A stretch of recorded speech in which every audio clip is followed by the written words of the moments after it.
Mr. Matlala, I listened to your testimony yesterday in which you claimed that firearms, cell phones, gadgets and similar items were taken from your property during the raid on the 6th of September and again in a subsequent raid, right? I would like to clarify the following.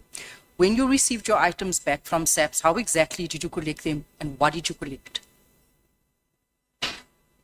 I went to the police station and I went there with my protectors, and then they said I must go to the at the back there's an SAP 13, and I found a gentleman there at SAP 13, and then who said I must produce my ID document to confirm that it's me. And then I showed him, and then he took out the register book and then he booked them out. Okay. You are saying he booked them out. That means you took many things. I put it to you, I visited Brooklyn SAPS. I went to verify and I tested what you told us yesterday. I'm just back from there. I went yesterday and I went again today. You only took one item out of that SAP 13. One item? One item. What is one item? You took, I put it to you that you on that day, you only took one firearm is what you signed. That is in the SAP 13 book. I'm saying that's a total lie. It's impossible. I had got all my firearms. I personally checked the records this afternoon and they indicate that you only collected a single Beretta pistol. Is that correct? It's not correct. It's a total lie. And I'm starting to have worries now. Why did you not collect all the other firearms? Because on the first raid, I think they raided and they took about 5 firearms that was there with ammunition. The second raid was probably about 20 firearms that was recorded in that book that I saw today. That is a lie. It's a lie. It's a lie, yes. I put it to you that the person that signed for those items is a lady. A lady collected. It's not a lady, it's a guy from Northwest. He speaks Tswana. You see, that is something you that didn't I don't collect understand. it, sir. But you didn't collect your items. Someone else collected those items on the 31st of December. It was me. I remember very well. Even my VIP car, it was broken there outside. They had to fetch me with another car. I was there myself. I'm saying to you, I sat in that office earlier on when I left this place. A lady collected the remainder of those items on the 31st of December. I put it to you. You claimed that your watches were missing. You claimed that your laptop was missing. You claimed that SAPS has stolen from you.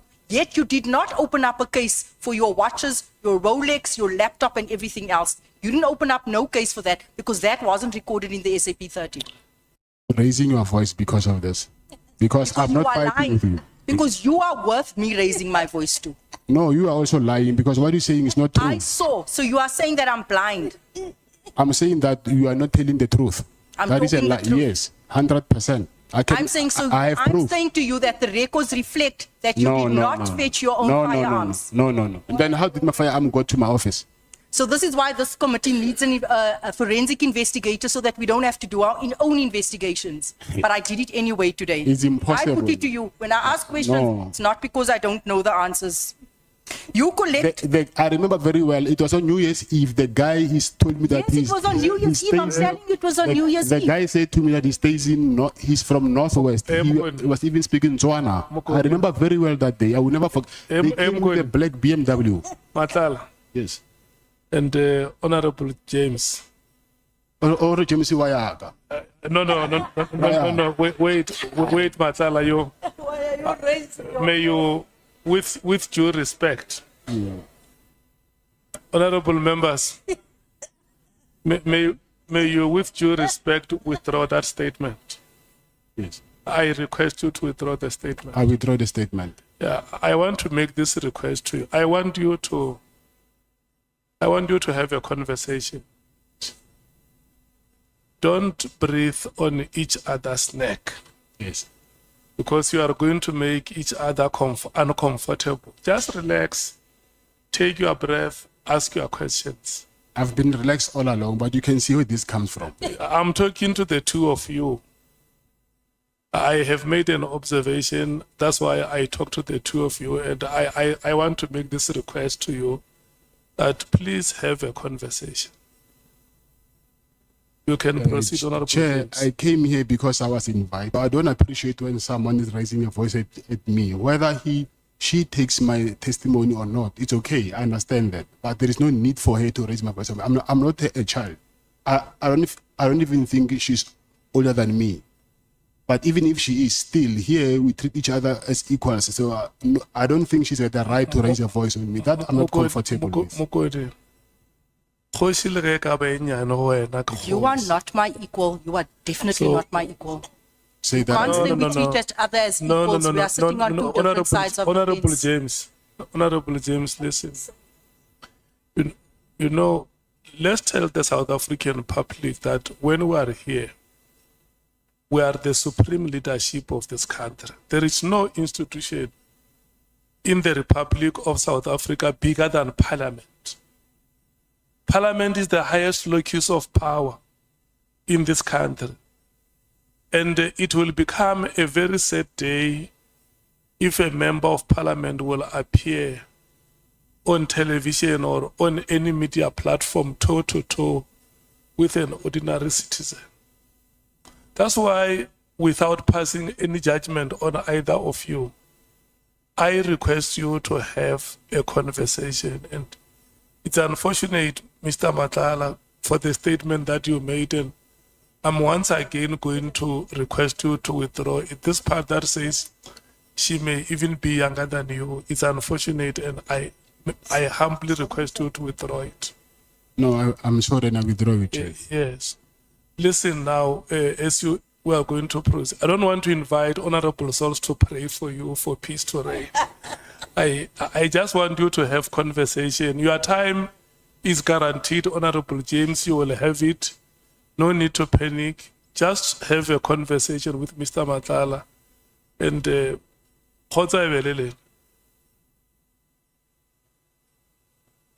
If you could not collect all your firearms from Brooklyn because you were not the owner, because that's what we were told, right? Why did you proceed to launch a High Court application regarding all the firearms? I was not the owner. Yes. Of what? Of the firearms, of all the firearms. Over 25 firearms. Even now, I still have the licensed firearms of my firearms. And I even have the copies of the licensed firearms. They are just under my name, under my company. So when you say they're not under my name, I do not understand. Or we can do this if it's possible, I don't know. That I can arrange that tomorrow. I don't know where, then they can bring the licenses to check when were they issued and who did they belong to. They are mine. There's Definitely. something I think... That is exactly what we should have had at this committee. We should have had the evidence of the SAP 13 book to verify your statement. Yes, I think there's something that is missing there, but Definitely. I'm telling you honestly, those firearms, they belong to me. And then I have even the license of those firearms. The crux of your evidence to the committee is that you are just a legitimate businessman who is being deliberately targeted by police through falsified or manipulated evidence, correct? That you are just a businessman and SAPS is targeting you. SAPS is not doing what? SAPS is targeting you. Not the entire SAPS, there are some unit But from there's a portion of SAPS targeting you, right? You said earlier on that you are not and have never been associated with any drug trafficking network or organized crime syndicates. So, to be clear, your evidence is that you want us to believe that you are not a gangster, right? That you are not a member of any drug cartel and play no role in any criminal syndicate or organized crime structure. Is that what you want us to believe here today? It's what I'm telling you. For you to believe that's something else, but that's what I'm telling you. Okay. Very well. Now let me test the credibility of that denial, right? You refer to Jerry as a close friend and confirm that you never questioned, you distanced yourself from or passed judgment on his involvement in drug trafficking. Is that true? Yes. Can you tell Jerry's mother also today, can you tell Mama that Jerry was a drug dealer, a drug kingpin? Did you tell her that? No. Do you think she needs to know that her son was a drug dealer? I didn't tell her that. I'm saying, do you think that it's time she gets to know that her son was a drug dealer? I don't know about that. You don't think that she must know that her son is a drug dealer, and when you destroy people's lives, ultimately this is what happens? Because Jerry's mom has nothing to do with us. She's a mother. She's a mother. Whether Jerry's a drug But I dealer think or it's not, time that she knows her son is a drug dealer. That's what you're saying.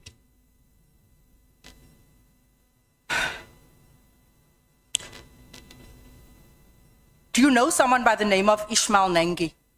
Yes, I do. Were you involved in a business relationship with Ishmael Nangi? No. You weren't? Yes.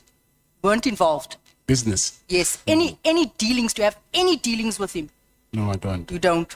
Were you present at the meeting with Ishmael and Jerry on the night that he went missing? No, I was not. You weren't present at the meeting. The Meeting? night Jerry went missing, you didn't meet with him. No, I didn't. You didn't meet. No, Would he- this he- not be the reason why they think you've got something to do with his No, kidnapping? no, I didn't.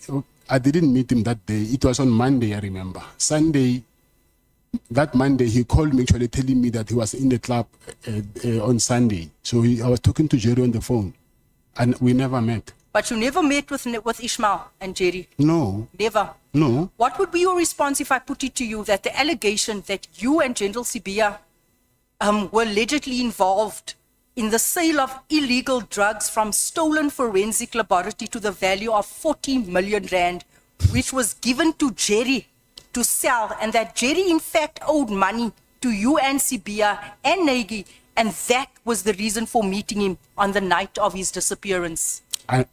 Like I'm saying to you, That Jerry owed you guys money. It was a drug deal gone horribly wrong. that is not true. Not true. Yes.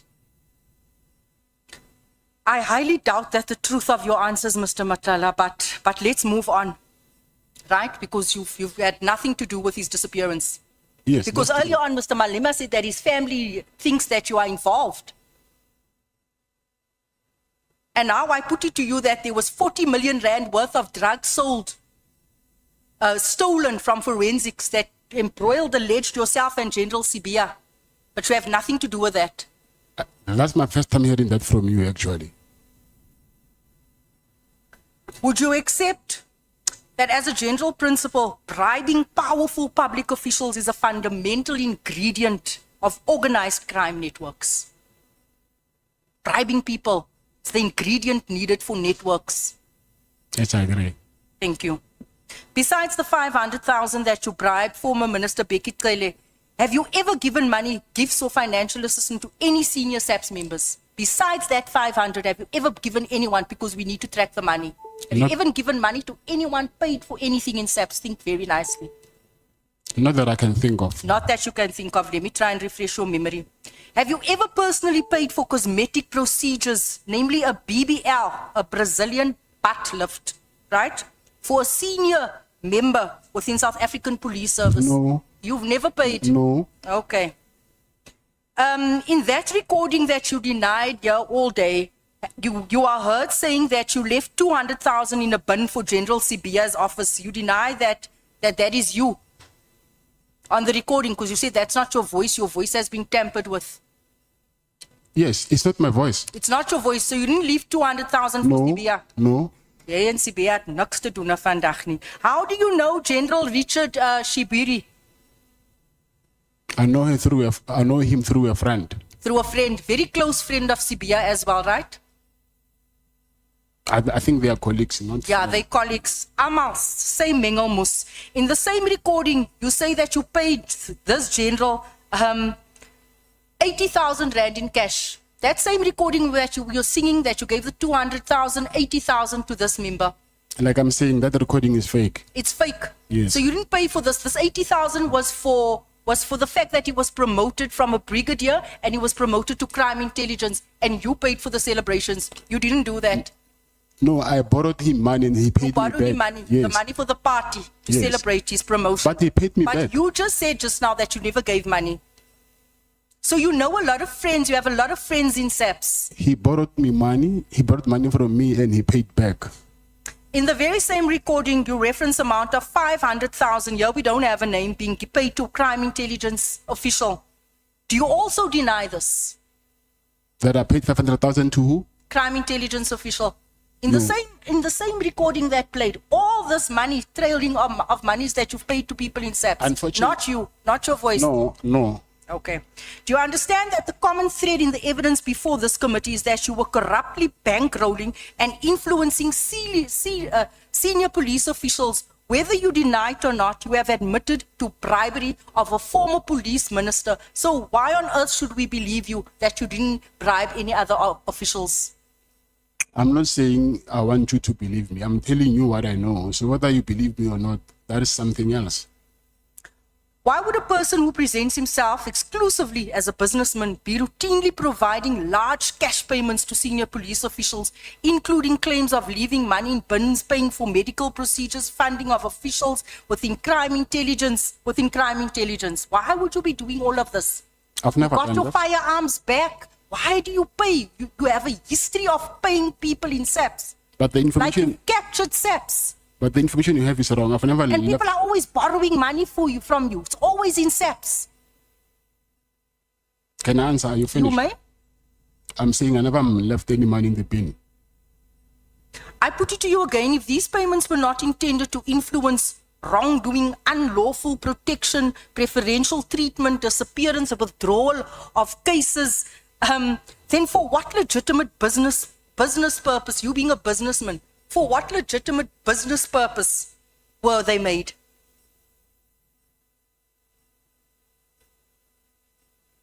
You presented yourself as a businessman. All these transactions, what business value did it have in it for you? The business value meaning giving Mr. Taylor money. Yeah, and everyone else, who's That was not a business transaction. not a business transaction. Yes. I put it to you, as my colleagues have said, you are not merely a business, you are in fact a criminal involved in the destruction of our communities, in the destruction of our children. I also put it to you that you tried to avoid appearing before this committee. I also went and I got the records of your consultation with your lawyers. You were actually privileged to have been with them almost every day. You received visits, hours of consultation from 12 o'clock until 5 o'clock. Yet your lawyers wrote this committee a letter saying that you weren't given ample time and you weren't given privacy.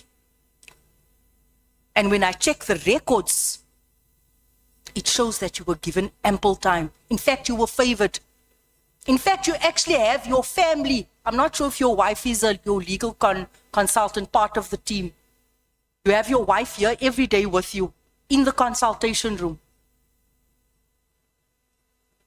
This department has gone beyond the call of duty to accommodate you, and yet your lawyers could send this committee threatening messages saying that they're going to take us to court. Is that right? Can I answer? First of all, yes, they gave me time from prison, but we had some experiences that we've experienced some difficulties. There was no internet. I think at some point they have to move us to the office of the head of prison. And when we got there also, we had other problems because for my wife to be there, most of the things that I was doing, I asked because she's the only person that knows that which document I'll need where, because I don't have access to for a phone. I've got limited time to call from prison. So my wife, she was there to collect all the documents that I needed. It was not like as if it was leisure day.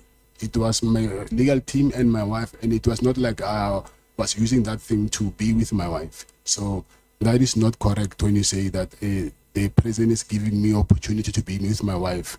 So that way it was because of my legal team asked that she can be present so that I can give instruction of which documents I need from them. I'm done. Thank you, Chief.